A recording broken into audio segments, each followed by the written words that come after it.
Well, there is a lot of interest tonight in the upcoming auction of the Kane Beef Processing plant in Corpus Christi. That sale is set for Wednesday.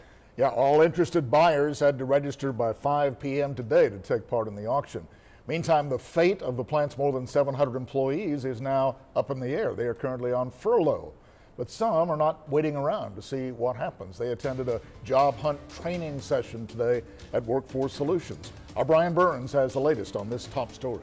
Folks were lined up throughout the day here at Texas Workforce Solutions for information sessions on how to file for unemployment and a host of other things to help those recently laid off from Kane's Beef.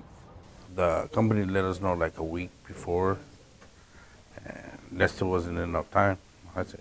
Norberto Torres was just one of the 20 or so Kane employees attending one of the training sessions at Workforce Solutions of the Coastal Bend to learn how to start a job hunt and file for unemployment. Torres says he was told his furlough could last just a couple of weeks. In a post on the company's Facebook page, a message reads, "We will know more about our operating status by Thursday." What I heard is one backed out. They're going to Houston to auction it. And I heard 2 weeks, maybe more. That maybe more got me concerned. The latest information is that 700 employees have been furloughed and 59 are being kept on to preserve the plant's assets. Local bankruptcy attorney Richard Schmidt tells us all buyers had to be registered by Monday afternoon to take part in an auction Wednesday in Houston.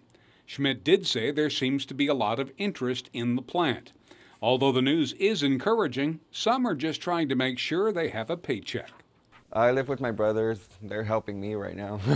It's just hard, and that's why I'm here right now. There will be a job fair at Sunrise Mall on Tuesday morning. From the Texas Workforce Solutions Center on Staples, Brian Burns, 3 News. And for more information on that and the sessions, just go to our website, KIIITV.com.